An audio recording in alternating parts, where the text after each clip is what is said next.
Hello, and welcome to this week's edition of The Narrative Alchemist. I'm your host, Dwayne Custer, and today I have the delight and privilege to introduce you to one of my favorite authors, Dr. Carolyn Baker. Carolyn is the author of the book Dark Gold, The Human Shadow and the Global Crisis, as well as Love in the Age of Ecological Apocalypse, The Relationships We Need to Thrive. With Andrew Harvey, she has co-authored Return to Joy and Savage Grace, Living Resiliently in the Dark Night of the Globe, and the book Saving Animals from Ourselves, Healing the Divine Animal Within. Her previous books include Collapsing Consciously, Transformative Truths for Turbulent Times, Navigating the Coming Chaos, a handbook for inner transition, and Sacred Demise, Walking the Spiritual Path of Industrial Civilization's Collapse. She lives and writes in Boulder, Colorado, and manages her website, www.carolynbaker.net. Carolyn is a former psychotherapist and professor of psychology and history. She offers life and leadership coaching as well as spiritual counseling for people who want to live more resiliently in the present as they prepare for the future. Carolyn also works closely with Andrew Harvey and other spiritual luminaries to live and promote sacred activism, or the marriage of affecting change in the world with consciousness transformation. With Andrew Harvey in 2022, she published Radical Regeneration, Sacred Activism and the Renewal of the World. I am honored and thrilled to have Carolyn Baker join us today on The Narrative Alchemist. Carolyn, welcome to the show. Thank you. Thank you. It's wonderful to be here. Thanks for having me. Thank you for joining us. I am so honored. You are a prolific writer with deep compassion and heart, illustrated in each of your books. A few years ago, I found a copy of Navigating the Coming Chaos at my local library, of all places, and have since watched many of your interviews and conversations on channels such as Radio EcoShock with Alex Smith, Environmental Coffee House with Sandy Shellis and Jennifer Hines, Michael Dowd's The Great Story, also on YouTube, and Nature Bats Last with Guy McPherson, and so many more. Some that I just found today that I'm going to go and discover. There's a poetry channel and a few others that I'm interested in. So Navigating the Coming Chaos was published in 2011, and since then you've released several more titles, the most recent being Apocalypse Anytime, an InterSpiritual Devotional for a World on Fire. I'll put the link to your Amazon page and your website in the description below, so all of our viewers can learn more about you and your work. So apocalypse, quote unquote, is an interesting choice of words. Many people relate to it from a religious perspective, one of destruction or an ending of something in a violent process, referring to the book of Revelation.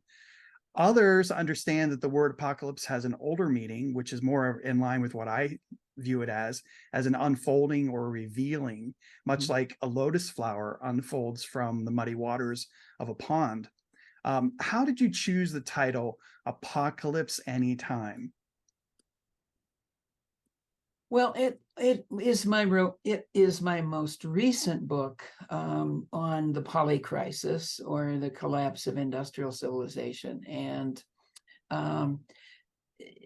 the reason for that title is that when people use that word, oftentimes it means it's in a linear context, like life is going along and going along and going along, okay, and then boom, apocalypse.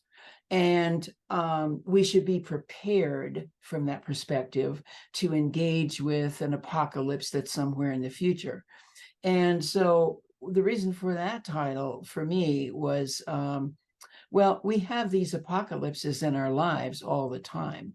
Not the big one like we're facing now on a global level, but we have disappointments, we have tragedies, we have traumatic experiences all the time. And so how do we deal with those as well as the larger apocalypse? Because they're connected. Mhm. And often in my work, I've talked about planetary rite of passage, and how each day and at different periods in our lives, we're faced with big planetary initiations and smaller ones. And so preparing for dealing with this global crisis, this poly crisis, is really about developing the skill of dealing with everyday issues that come up for us that seem world ending or Mhm. ending in that little context, as well as dealing with the poly crisis, which now we are confronted with every moment. So there's a microscopic Yes, lens that we all come from, and then there's a right. macroscopic. And in this book, the practices that I offer can help us with either one. Mhm. Tell us a little bit more about that. So you refer to it as an interspiritual devotional. It's also in line with I'm not a fan of the term workbook, but Yeah, because people like to, cringe when they say work, uh, right.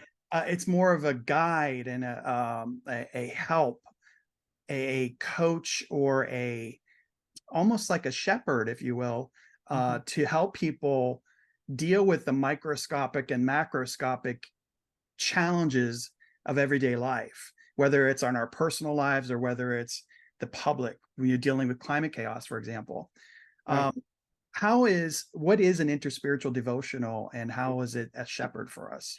Well, in a way, I wanted to say to you that I have no idea what it is. My publisher came up with that subtitle, but I can tell you that Apocalypse Anytime is a book of reflections and Mhm. contemplations that are not religious, and that offer slivers of truth from many of the world's spiritual traditions, which have withstood the test of time, because the extent to which people have found them inspiring and empowering. So that's really what interspiritual devotional means to me. I found your work very helpful to me. A few years ago, I went through my own uh, shadow episode, moving into a dark cave, the dark night of the soul, if you will, and really coming to terms with, I've gone through a lot of different traumatic experiences in my life, and that's part of what my dissertation is focusing on. Um, and I've dealt with that from a local level, a personal level. But when I was faced with this much bigger awareness and revelation of what's happening to the earth and to nature and to humans, because of all of that, it really took me down into not rock bottom, but despair, and to the point where I didn't want to socialize. And I found your work and your interviews through so many different avenues and other sources. It really helped lift me up. And I'm it's clear that you've spent most of your life helping people move through trauma and grief and despair, having been a psychologist for so many years, and now writing about this massive event that's taking place in our lives right now. What prompted you to follow this path of service to others? Well, I guess I've always been in the helping professions to some extent. As you mentioned, I was a psychotherapist for a couple of decades and then a college professor. And also, I've always engaged in some kind of spiritual practice, which informs my intentions and my life purpose. Um, I know that what I do is technically service, but I've never thought of it quite like that. After I wrote my first book on collapse, Sacred Demise, in 2008, I realized that there was and is a tremendous need for collapse coaching and mentoring and spiritual counseling for people struggling with collapse and all of its ramifications in our lives. So during the past 15 years, I've been able to support people who are collapse aware and are wanting emotional and spiritual validation and guidance on this journey of responding to our unavoidable predicament. So for me, it's just about doing what's in front of us, because it is in front of us, and because it's the most rewarding work for me that I could possibly imagine. You mentioned those that are aware of the climate chaos and the situation that humanity finds it in. I'm curious. So there's a spectrum, and on the one end, there's some of us who are in this doom, the doomer side of everything, where we're aware of, hyper aware of every article and piece of data and everything, every event that's going on, whether it's massive extreme heat events, or the oceans are heating up, extinction scenarios and things. And then there's the other end of the spectrum, which are the deniers, those who either choose willingly or maybe even unwillingly to ignore the situation and hope that it goes away, whether they're techno optimists or whether they're just vehemently fighting against climate change because they're involved in the oil industry or whatever. Right. So on both sides of the spectrum, I'm curious, this isn't a question that I had necessarily, but it's one that I've been thinking about, and it kind of ties in with one of the questions here. When someone comes to the revelation of what's happening, how can they I guess what I want to ask is, what is the process of grief awareness and recovery, utilizing writing and reflecting and dialoguing, based on what you've done for your own life and what others have done? But how will your newest book help someone do that? Right. So usually what happens with people is that, and this is before, I think, climate catastrophe has become so blatant and so obvious in the last couple of years. It used to be some years back that people would maybe start reading, and then they would just kind of keep going down the rabbit hole, and they go deeper and deeper and deeper, and then find themselves freaking out, and looking for places to get validation and support. Mm-hmm. More recently, it's becoming less of a shock and kind of a natural evolution of people to begin to look at this. Now, there's a line to be crossed where you begin looking at climate chaos and catastrophe, and you say, okay, this is as far as I'm going to go. It looks like there is some hope for this. So it looks like there's a possibility of some resolution is the word I'm struggling for. And so I'm going to stop here, and I'm just going to be with, how could we possibly resolve this? And I'm going to put my efforts into that. There are other folks who go beyond that. And they begin to realize, as they probe deeper, that there probably isn't a resolution for this, that climate change cannot be reversed, and that we are indeed tragically on a path of self-destruction. Now, what that looks like ultimately and where that's going to go ultimately, we don't know the specifics of that, but that's certainly where I am. And so when people cross that line, or they get close to that line, there's a real decision to be made about, how am I going to cope with this? If I accept that there aren't any real practical solutions to this, what does that mean for me, for the people I love, for the rest of the world? And so that's kind of the process that I see. And there are different perspectives on what to do with that. Mm-hmm. So in essence, it's an outlet to take action. Yeah. When we feel like any action's not going to help, but And we go internal. Yeah. And I'm always about taking some action, even though I don't believe that ultimately there is a solution to a climate catastrophe. I truly believe that we are headed into some kind of very apocalyptic scenario. Nevertheless, I say get out there and mitigate as best you can. Do whatever you can to, in your community and your little patch of life, to make things better. Mhm. But I'm not one of these optimists about, we're going to fix this somehow. Yes. I think, and Eckhart Tolle just published a video recently from one of his talks, and Jay Krishnamurti, before he passed away in the 80s, also talked about the individual is society. Society is the individual. So I see a lot of your work is very focused on the individual in building resilience and moving through the process of grief to come to a state of not just acceptance, but beyond that, action meaning, what do I do about my own resilience, my own mental, psychological, emotional, and spiritual well-being? And then how does that manifest in a public realm and outside? So everything, all that energy comes from myself to the external.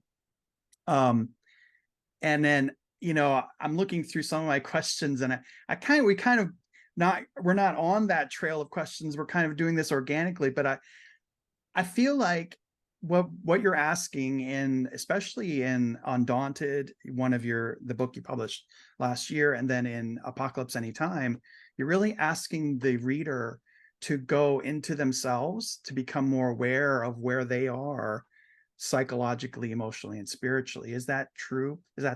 How is that the case? Yeah, that is absolutely true. I'm asking people, in the words of Stephen Jenkinson, to accept the assignment. One of his great quotes is, we're living in dangerous times. We can either accept that as an affliction or as an assignment. So particularly when I wrote Undaunted, and then of course with Apocalypse Anytime, it's like, okay, we've got an assignment here. Are we going to pick it up and respond to it? And here are some of the tools we need in order to do that. But let's stop acting like victims. Let's stop acting, even if we don't say it, maybe thinking, well, this shouldn't happen. This shouldn't be happening to me. I shouldn't have to go through this. This isn't fair. No, it's not. But at the same time, we really need to pick up that challenge like, okay, this is here. This is here, and there's nothing really enormously in terms of my actions that I can do about this. So instead of trying to do something about it and putting our emphasis there, that we should be asking ourselves, what is this crisis asking of me? What does it want from me in terms of who I'm going to become and what I'm going to do? And there's two major questions that I ask people to live with every day. And that is, who do I want to be? And what did I come here to do? And if we keep following those questions, I think we're going to very organically be on the right track in terms of responding to this crisis as an assignment. Reshaping society's psychology from the inside out. I love that you pointed out victimization. It feels like and especially in the United States, we live in a culture of victimization nowadays. Yeah. And we don't see, and maybe this is because of the politics of our world right now and things like that, but we don't see a lot of personal responsibility. Not that we can solve some of these huge crises alone by ourselves, but we can resolve and change the way we relate to the world and to ourselves. Yes. And so that's probably an even more powerful way. And yes, recycling is important, things like that, but what's more powerful in the long run is the change of our psychology. Absolutely. So in my own research, I emphasize the importance of reflecting on traumatic and troubling experiences. I like to call it the name it process, and then reconstructing or restoring, which is the reframe it process, those experiences in order to enable wellness, wholeness, and healing in ourselves. especially for an LGBTQ plus audience when trying to overcome internalized victimization and abuse, such Right. as homophobia, for example, that was, you know, placed upon us through an external narrative. We were led to believe that homosexuality is bad or sinful. Right. You have reconstructed the climate change or climate chaos narrative by moving through doom and despair to a state of acceptance and action. And was this an epiphany for you, or did it happen gradually as you worked in that domain? Well, it happened gradually for me. And back to one of the questions that you did ask me early on in the list of questions that you sent me. Um, and I want to respond to this for sure, is I had the privilege in the 1990s of doing some very deep work with Malidoma and Sobanfu Somé, who are elders from the Dagara tribe of West Africa, as well as Francis Weller, who wrote a fantastic book on grief, The Wild Edge of Sorrow. And Malidoma and Sobanfu were very instructive in terms of how their tribe deals with grief. In their tribe, grieving was as natural as eating. And the belief was that if grief isn't discharged in formal grief rituals with the support of everyone in the tribe, then it would become toxic and literally poison the community. So grief rituals were held at least weekly, without any of the stigma that pervades Western culture around grief. And I was able to study with Malidoma and Sobanfu when I lived in Northern California. And I began to really understand the necessity of grieving with the support of others. And that's changed my life and my outlook on many things, and certainly has changed the lives of many of my friends and the people that I work with. So that's kind of where it all began for me. And then as I just followed that process of grieving with support, and that naturally, just organically, I think, creates more and more of a perspective of acceptance. Mm-hmm. Not acceptance in the sense of, oh well, this is I just have to accept this, but rather, as we've been talking about, acceptance that is proactive, Mm-hmm. acceptance that says, again, what is being asked of me in this crisis? How do I step up to my assignment? My calling was to action, and acceptance was to start my PhD. And I feel, because of the work that I'm doing, I'm not only helping myself, which is the primary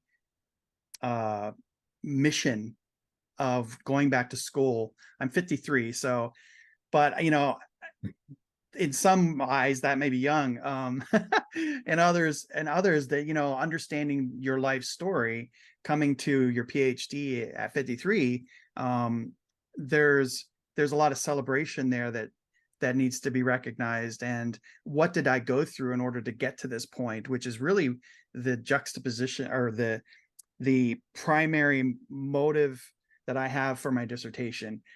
Seeing your life story, and then being able to reshape things and re-narrate your life story to fit a different paradigm in the future. I had a question for you, and now it's escaped me. It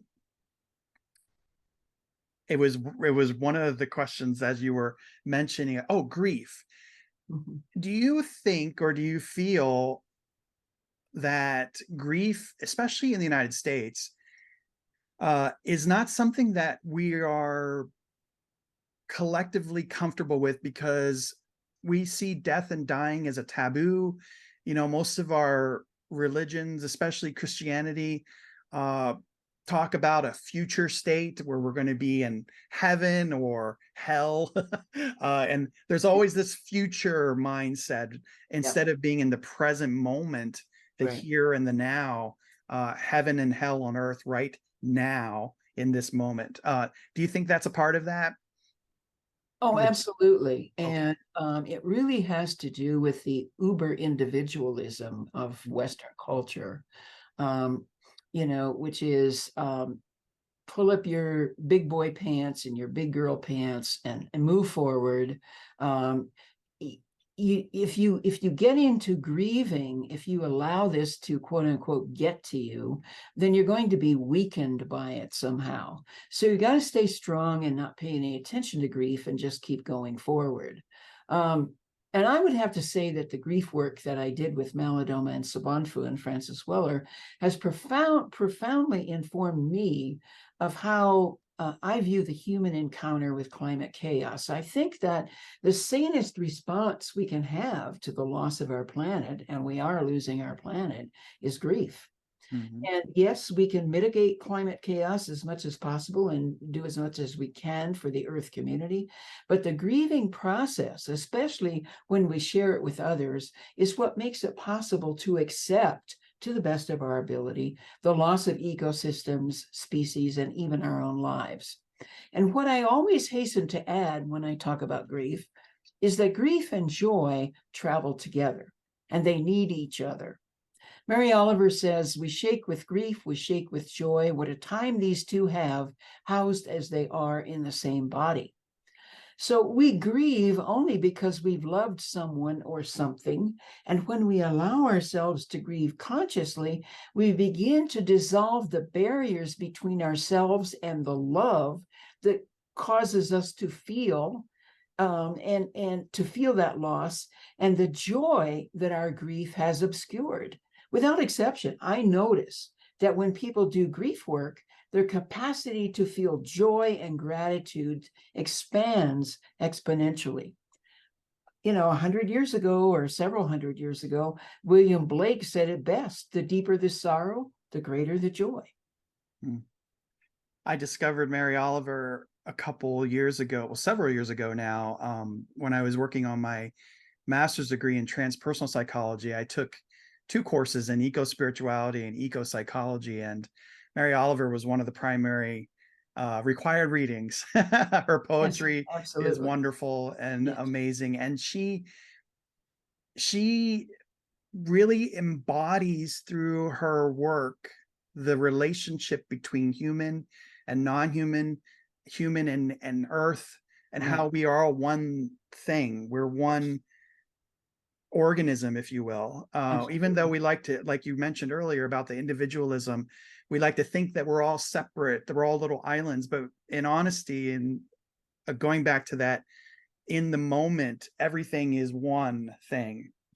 And really diving into that can be challenging for people to understand that the past and the future are not realistic concepts. They're something that the mind has created. And Right. being in this moment here and now, also in relationship to myself and to you, for example, that's all one thing that has always happened, had happened, will happen, and is happening right now.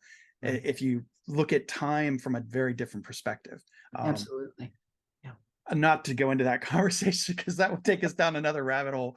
One thing I did think about when you were mentioning, you know, the grieving process, I wonder, on the in the climate chaos world, and as more people are becoming aware and coming on board, do you feel that there's an opportunity where people will sometimes turn it into a dogma, for example, that it becomes a almost like a religion in a way, which in some ways paralyzes them from actually taking that step into action of self-responsibility and changing their own psychology and spirituality?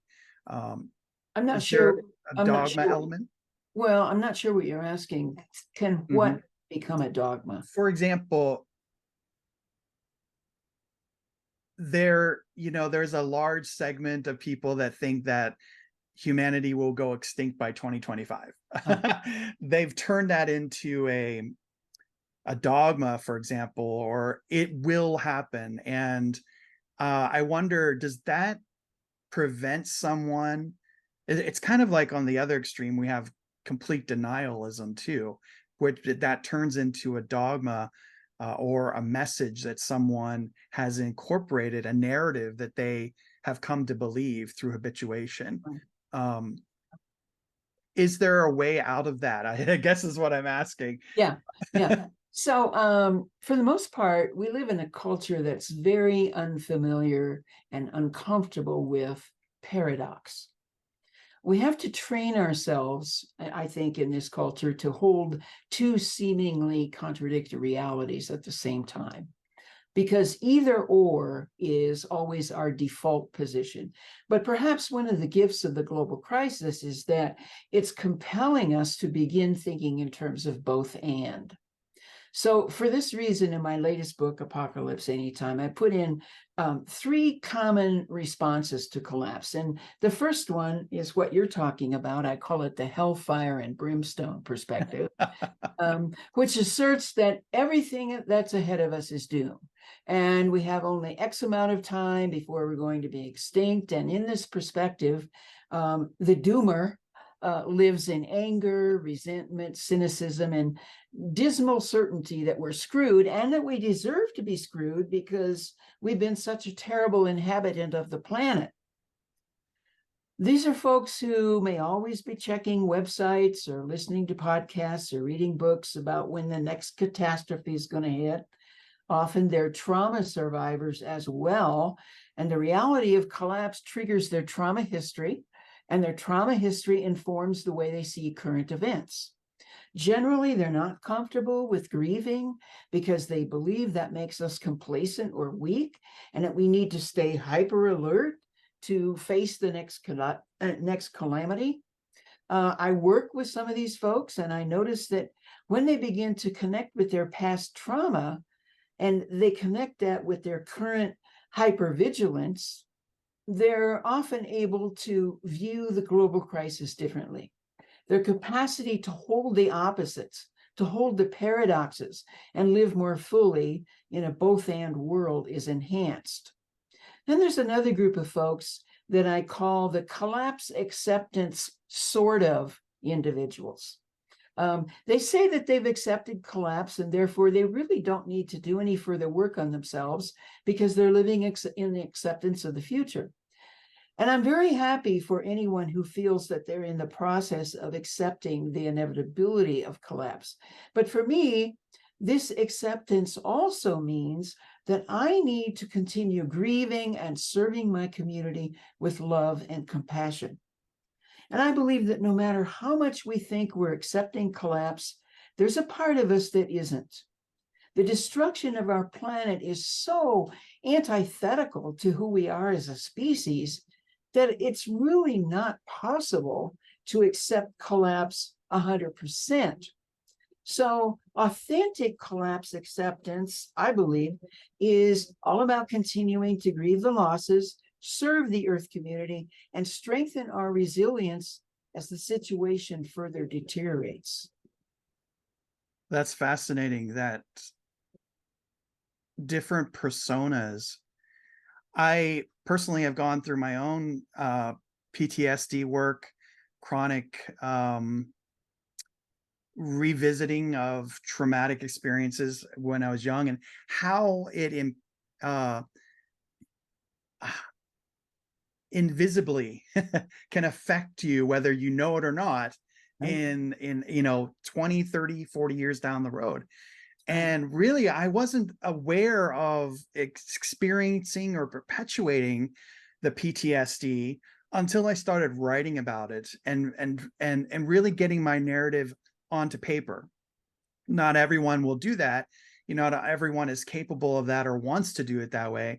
Others may do it through art or poetry or singing, dancing. There are other ways to express our life stories and our narratives in order to become aware of them and to reshape them. So I see the process that I went through as, and it's very much in line with what you're saying, with being active with your community and caring and compassionate and being active or applying action and building, which is really what I learned, resilience for future troubling or traumatic experiences, whether it's climate chaos or whether it's a personal issue we go through, some crime or life-threatening illness or something like that.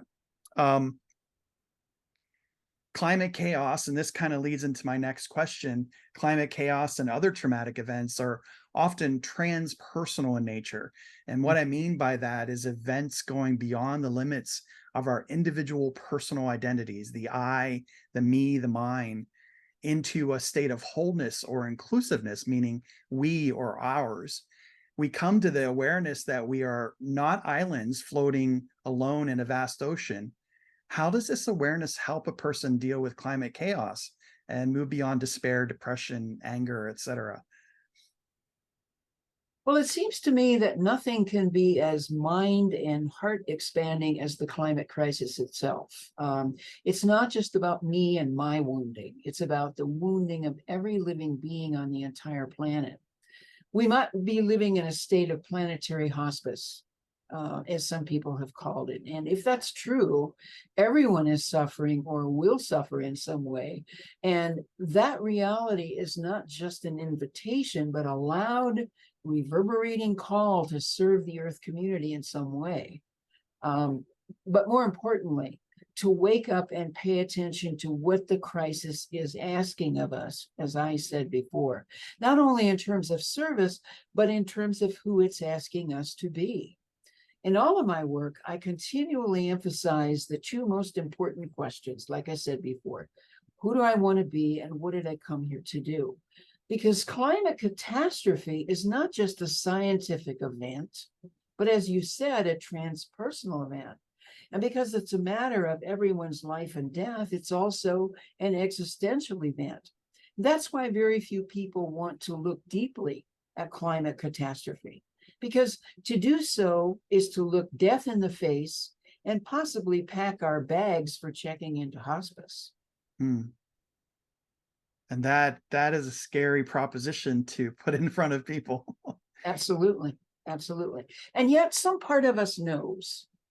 Yes. Some part of us knows. And we go to great extents to stay in denial, or even if we are very familiar with the polycrisis, at times we still kind of go to, well, it's not that bad.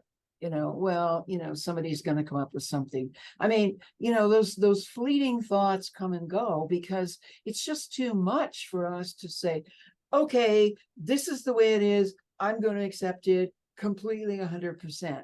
No, that's not who we are. We are beings of process, and to say all that and expect ourselves to accept it in one fell swoop is just encourage and exacerbate the trauma that we already all experience. And we're mortal. I think a lot of people, we, especially again in the United States, we're inundated with this narrative that we have to be a superhero now, and that we can overcome everything and nothing can challenge us. Right. I would imagine many people ignored the call to adventure that Joseph Campbell talked about in the hero's journey, the heroine's journey as well. Right. And actually diving in or going into that dark cave where there are monsters and inside of us. But only by facing those monsters and going into those dark caves do we end up coming out on the other end with a reward of wisdom and knowledge that we can share with our society and our communities. That action comes through the process of overcoming our inner demons and moving through that. Yes. I feel like you're almost in denial if you ignore that call to adventure, whether you accept that climate change is real or not, or it doesn't matter, because in a way you're denying it by not dealing with it internally for yourself. Right. Yeah. So in your books, you talk about not living as victims, which we mentioned a little earlier. And but living into climate chaos fiercely, which I really, really love that. It kind of reminds me of something Brené Brown would say. You Yes. mentioned one of the ways is to claim it, and that is similar to what I mentioned earlier about naming it and reframing it. Why do we need to lean into trauma or troubling experiences? Well, again, like so many other wounds, our trauma is a pathway, a gateway to healing and wholeness. And so whatever is in our path that is unpleasant or scary or sad, those are all things that at some point, as best we can, we need to lean into, and to do that with support for the purpose of healing. Just as grief is a doorway to joy, trauma is a doorway to wholeness if we can commit to healing it. And of course, doing that not on our own, but with the support of others. Mm-hmm. And yeah, and not just saying, oh, well, there's a scab there. I don't have to bother with it. It's going to heal itself, and ignore it, but actually treating it and making sure everything is healthy, make sure it has enough air. Those scars will be there afterwards, but those scars are ones of resilience once we've gone through the process of dealing with trauma and troubling events that we have experienced and are experiencing. Yes, they tell me in the medical profession, people tell me that the skin of scars is actually stronger than it was before the scar happened. Hmm. So as we develop these scars, we develop strength. Yes. Yeah. And we can do that psychologically, emotionally, and spiritually as well through dialogue with others Mm. in our community, whether it's through Zoom or whether we're going out, like I have afterwards this afternoon out to my community garden. And I'll be, I have friends that I talk to there every day. I don't just go there and water and then leave. It usually turns into a social Right. conversation Right. about, are the bees doing okay? And is everything growing all right? What can we do to help each other? Things Right. like that. Yeah, So exactly. going back and talking a little bit about what you mentioned about uh, dealing with trauma needs to be a community social experience for all Yes. of us in order to um, move through it psychologically, emotionally. Um, Absolutely. Yeah. And ideally, we work with a coach or a mentor or a therapist, and then we have some kind of support system mhm. where we can talk with other people about this, others who are going through similar experiences and are on some kind of healing journey. Yeah, and that's what prompted me too, as well, to after I dealt with my own despair and everything over climate chaos, mostly because of my love of animals and nature, more than anything, I actually started to sit down and think to myself, well, what can I do as one individual? Well, I can change who I am first, and how I view things and my own narrative, and I can empower myself to take action through writing, speaking, dialoguing, going back to school. There's so many ways.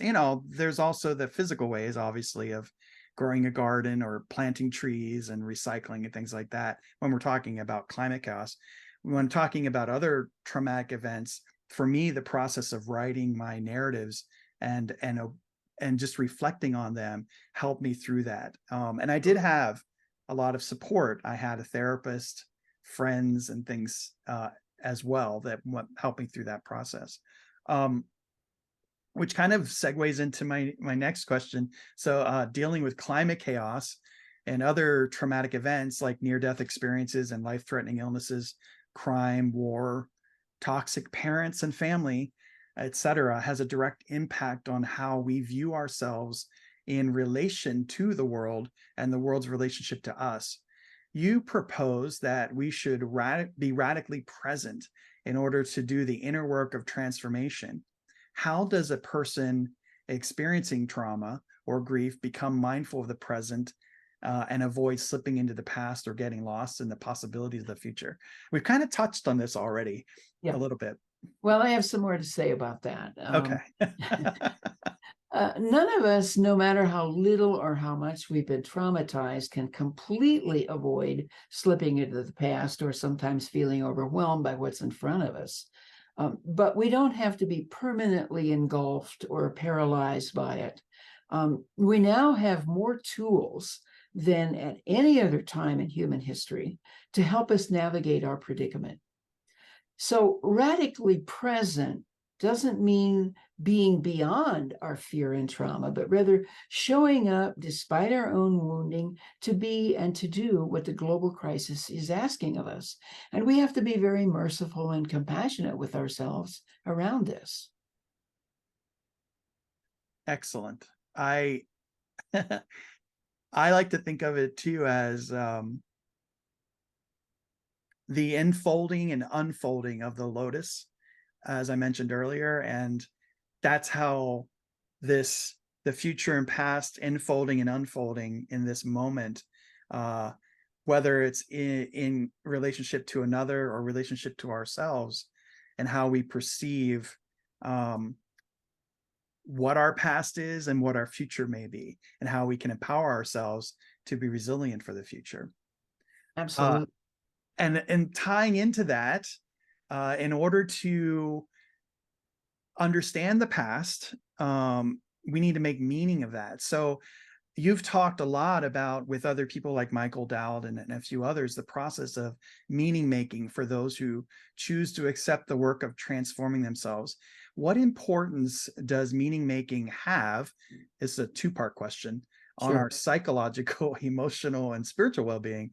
And then how does an individual deal with compensation bias in an attempt to find meaning in an event or memory from their past? Meaning compensation bias, meaning kind of putting a layer of fluffiness over something we've experienced in the past in order to be able to deal with it in the present, and not actually accepting that event for the horror or the trauma that it may have actually imposed upon us. Right. Great question. Humans are meaning-making creatures, unlike our more than human brothers and sisters. And I believe that, in fact, that's part of what makes us human. We have the capacity for higher consciousness and therefore more evolved, compassionate, life-giving behavior. We have the capacity to improve our own lives and ally with others who want to improve theirs.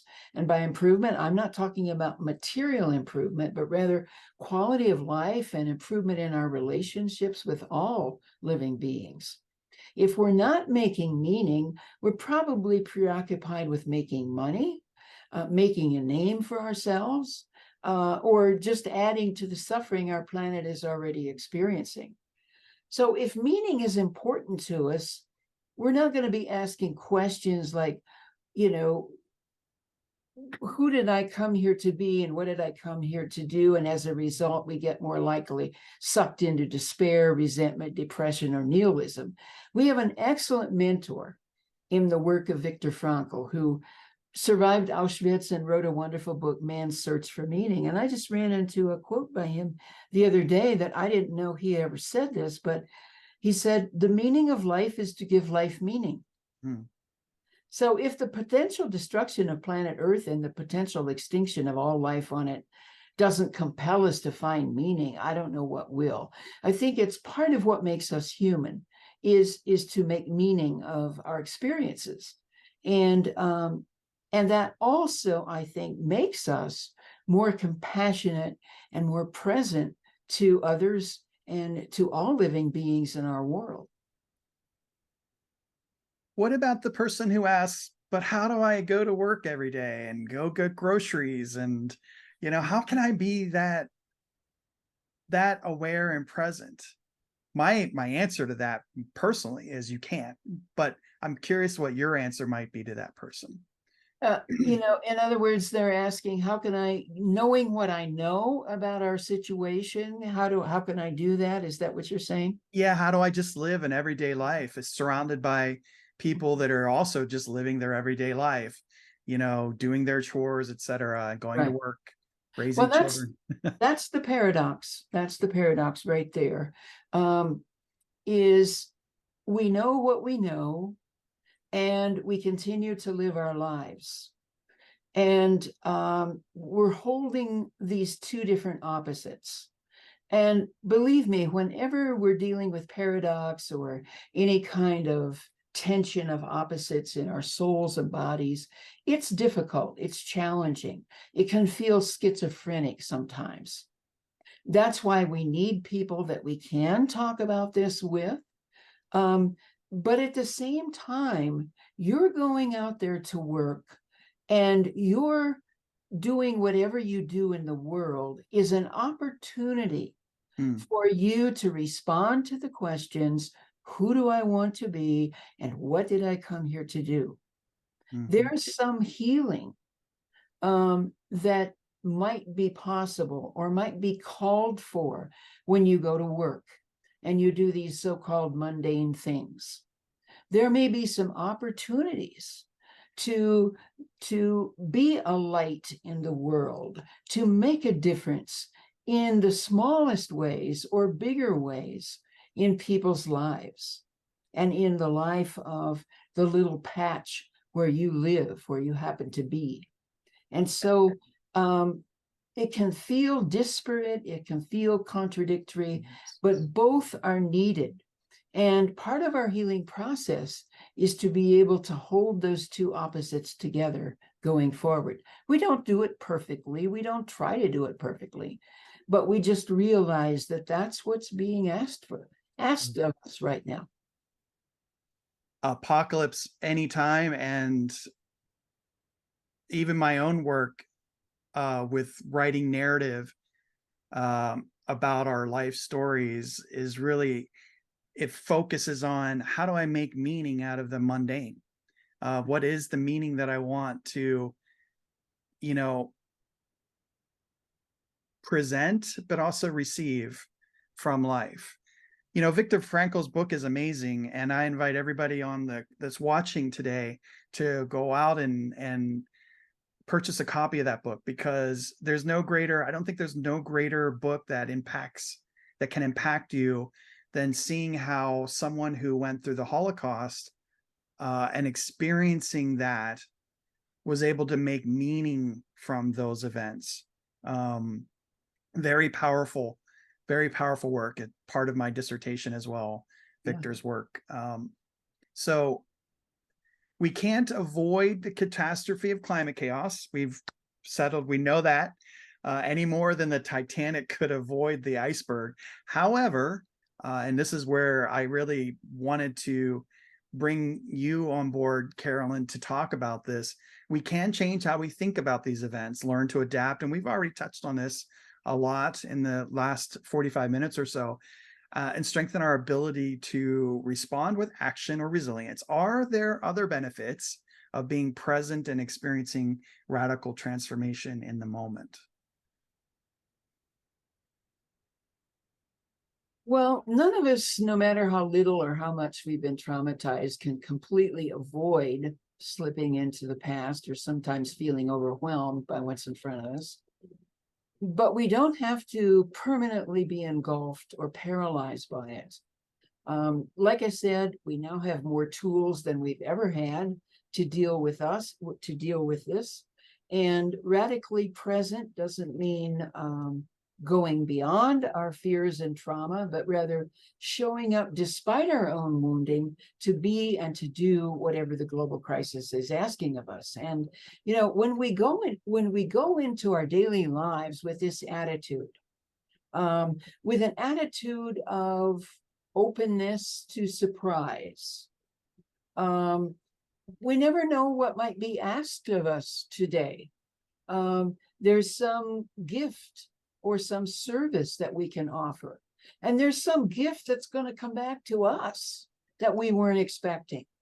And that just makes our lives more meaningful.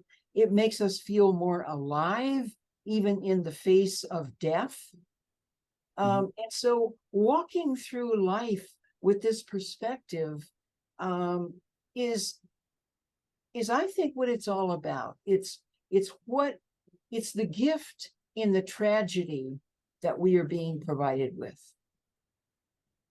I try to take a walk every day, and I was out yesterday, and just the breeze, the sun, it hasn't been too hot here this summer in Oregon, blessedly, but it's hot and many other places. And I just, in a moment, that being in that walk and listening to the birds and watching a squirrel run across my path just brought me to a state of joy, even amidst all of the catastrophe that is going on. Well, that's a really good opportunity for me to make a very important point, which is the difference between joy and happiness. In this culture, happiness means that I feel good, and I feel good as much as possible most of the time. If you look deeply at that word happiness, it comes from, or it's related to the word happenstance, which means, maybe sometimes, maybe not. It depends on circumstances. So if I get a raise, I'm happy. If I get to go on a vacation, I'm happy. New boyfriend, new girlfriend, I'm happy. But that's circumstantial. The happiness comes and goes. When we tap into joy, as you did on your walk yesterday, we're tapping into something that we can always go back to. And I think this is part of what Frankl experienced and helped him make meaning, is he could go back to those moments of joy in his life and bring them with him into the present. And as a result of that, be open to experiencing more joy. And when we're open to experiencing more joy, we will. Mm-hmm.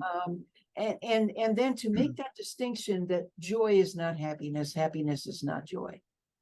And, all of this is about resilience, cultivating resilience, which is not, in the common definition of it, is not bouncing back.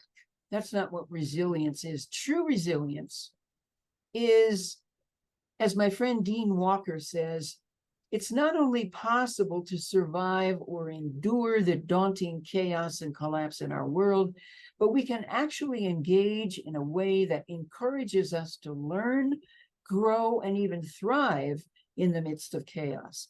And as he says, this is not just resilience, it's transformational resilience.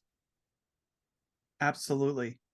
When I was younger, as a child, I experienced, sexual abuse. And as an adult, a lot of people face a paradox when I talk about the experience that I went through from a positive perspective.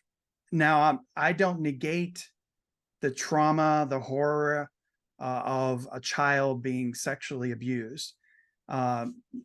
There are evil people in the world. Yes.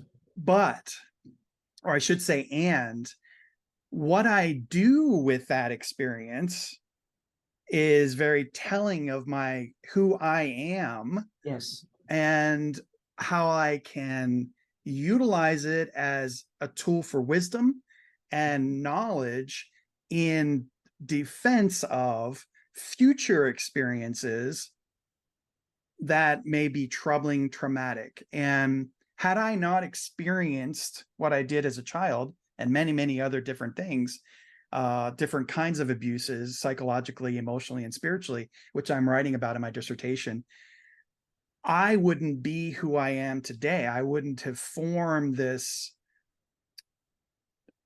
not approval. And I want everyone to be clear, I'm not approving any of this, but I'm not allowing myself to be a victim to the events that I went through and negating who I am as a human being. I'm using it to empower myself and to say, okay, I can either I can either wallow in my own self abuse, or I can do something about it and take action and through that, share that with the world through my writing and things like that, and my videos on YouTube and everything, to help others do the same thing. Whether it's one person, if I've reached one person, that's my goal is accomplished. But my process was writing about it. There was many other ways to do it. But I just wanted everybody to know that even through trauma, we can find meaning for today and the present that we can utilize to build resilience and wisdom. And I'm glad that you brought up the whole idea of resilience, Carolyn, because it's something people don't think about, having this armor almost to deal with, huge climate chaos events or even personal events that we may be suffering through at the present moment. Well, I really want to thank you for sharing that part of your story, because I absolutely echo your experience with my own sexual abuse experience as a child. And it was the trauma from that took me deep into Jungian therapy, and through Jungian therapy took me through a place of wanting to make a difference in the world. And the timing was beautiful, because right about the time that I was finishing up with that therapy, the poly crisis was growing, and I became aware of the collapse of industrial civilization. And so I was able to, as I'm sure you are, draw on my healing experience through that trauma to help make some kind of difference in the world as we face this global trauma every day. Thank you so much for being that person and for doing that work. We need more people that, not to be an entertainment. My life is an entertainment, but my life is a message to help others. Yes. And especially in our current situation and predicament, politically, psychologically, as a society, collectively, the climate chaos situation, that you call it polycrisis, which I need to start adopting that term, polycrisis, because it encompasses not just the macro but also the micro level internally. Yeah, I've seen a few diagrams online of how what it really is, and I guess it's the politically correct term to use now instead of collapse, same thing, is, it's like all of these different crises are connected with each other. And because of that connection, it makes for a crisis that is larger than any one of them individually. So it's really exponential.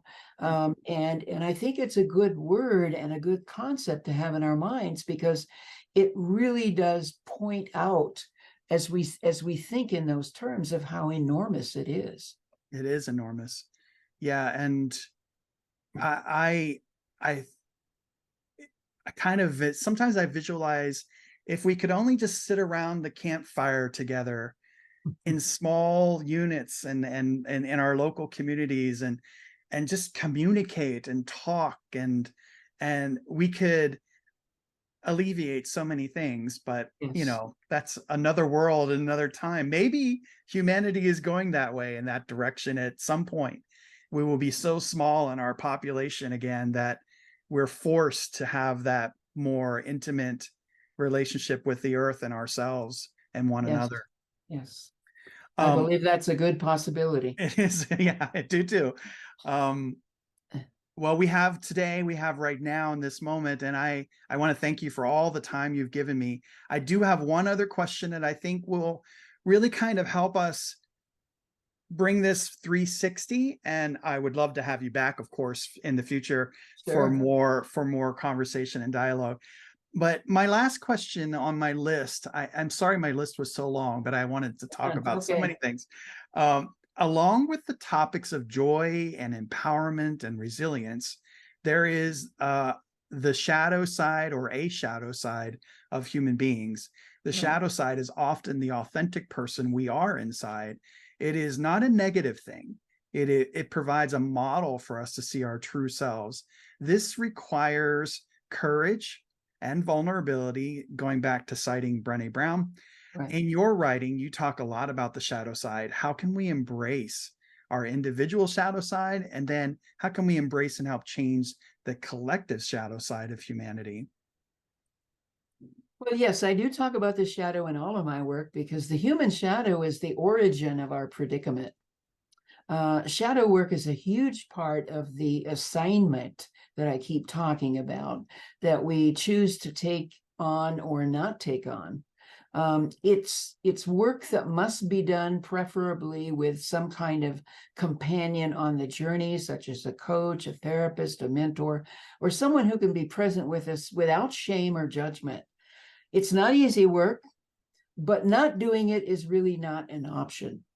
It's healing and restorative, actually, to look at the shadow and not bypass it in the name of trying to be positive or upbeat. Because looking honestly and compassionately at the shadow is a necessary part of the transformational resilience we need to develop in order to live into our predicament. It's also very important to add that the shadow is not always something dark. Carl Jung talked about the bright shadow as well as the dark shadow. The shadow consists of the parts of us that we've sent away since we were very young, that have not been acceptable to other people or to the culture. And they stir great shame in us, which is why we had to send them away. But alongside these dark aspects of the shadow are positive qualities that we sent away because those weren't acceptable either. For example, a boy is punished or shamed for crying, so he sends his tender emotions away and becomes angry or numb instead. His tears live in his shadow, and later in life, maybe after he's done some healing, he realizes how wonderful it is to have a good cry. And when he does, he's reclaiming his bright shadow. The reverse can happen with a young girl who's shamed for being powerful, competent, smart, and assertive. Those qualities become part of her bright shadow, and later in life, it's possible for her to reclaim them by embracing them rather than repressing them. So if people want to learn more about this or do some work on this topic further, I recommend my book, Dark Gold, The Human Shadow and the Global Crisis. It's a good place to start. Excellent. And again, for everybody watching our conversation today, I'm putting a link to Carolyn's books on Amazon, as well as a link to Carolyn's website in the description below. Carolyn, is there any other thing that you would like, any message you would like to leave for our audience, or any hints of wisdom that we could gain from you? I don't know that I have any more to say. I guess I would just invite people to be with the assignment. Notice the assignment every day in your life and the opportunity it brings you to grow and to experience more joy and meaning and wholeness in your life. That's awesome. I want to thank you for joining us today. I am so honored, and I want to thank you for being a coach and a guide and a wise sage in terms of helping me personally anyway, but also so many others who have aligned with your work and your way of viewing the world, which I think is imperative to understand that how you perceive everything is really benefiting others and their perception. So you're helping to shape the narrative of others. And that to me is the best work that any of us can do for ourselves and for others. So I'm so grateful and thankful for your time today. I'm going to post this today, by the way, and I will be And thank sharing with you everybody. so much for having me. I really appreciated this conversation. Thank you, Carolyn.